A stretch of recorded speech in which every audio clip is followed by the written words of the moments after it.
Do you know that 65% of people getting tech's job now are not qualified for the role? 65%.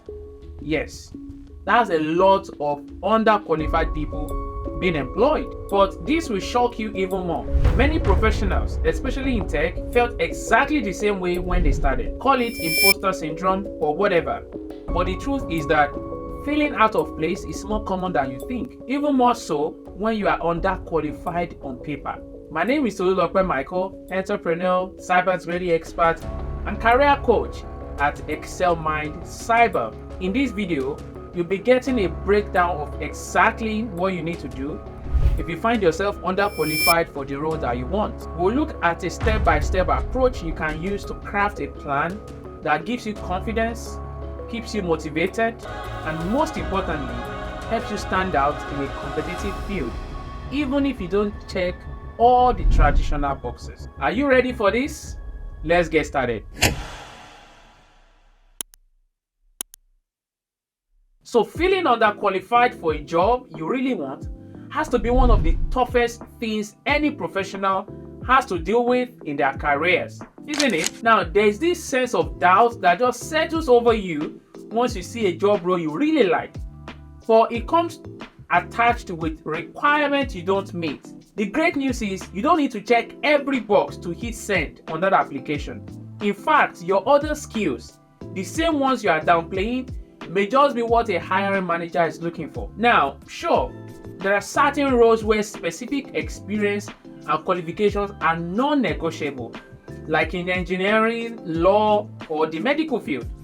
But for many other positions, transferable skills and unique experiences can set you apart in ways you wouldn't even expect. Like a few months after I left university, I entered the job market and started searching for jobs with my fresh certificate, little experience, and so much confidence. Yes, I quickly realized that most job descriptions are full of technical jargon, and there is often more flexibility between an employer's requirement and the actual skills needed for the job. So before you settle into self-doubt or start second-guessing your path, you might want to consider the fact that if you're completely qualified for the job you're applying for, then it's likely that you have aimed too low. Yes, too low. Yeah, that's possible. If you can conveniently do everything the job requires, how do you stretch yourself to learn? And here is something that might surprise you. According to a LinkedIn Talent Solutions report, up to 41% of hiring managers say that skills are more important than qualifications. This means that employers are willing to hire someone who doesn't tick every box that shows the right potential, mindset, and the ability to grow into the role. So don't be the one holding yourself back from valuable opportunities because you want to meet every single requirement. Now, it doesn't mean you should apply for positions that are wildly out of your league. No. You need to find a balance. Go for roles that you can honestly say you have some skills for, and at the same time will give you opportunities to get better. In fact, a Harvard Business Review study found that people who apply for jobs that push them outside their comfort zones are more likely to learn faster and adapt better once they are hired. So you may feel underqualified, but that doesn't mean you are incapable.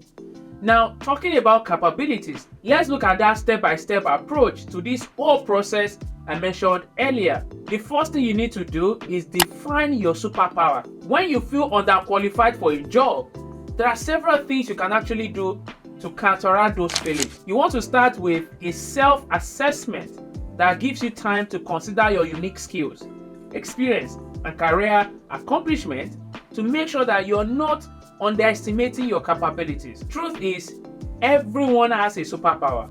And by superpower, I don't mean coding skills or having the skill set of a hacker from a Hollywood thriller. No, your superpower could be problem solving, communication, or even the ability to break down complex issues into understandable chunks. In any field at all, these traits are like pure gold, depending on how you leverage them. I remember I once had a teammate who had a background in psychology. It definitely looks like a mismatch on the surface, but instead of specializing in more technical areas, She went for what she was naturally good at, understanding people and how they think. This unique skill set made her an incredible asset as a cybersecurity awareness training specialist. And that's just one of many similar cases I've seen. So sometimes the things that make you feel underqualified are actually your biggest asset. Now, the next step is to pick your entry point. Yes, after you've found your superpower, you need to pick an entry point. And what do I mean by this? For instance, in a field like cybersecurity, it's easy to get overwhelmed by different roles and career paths available to you. And this applies to many other fields too.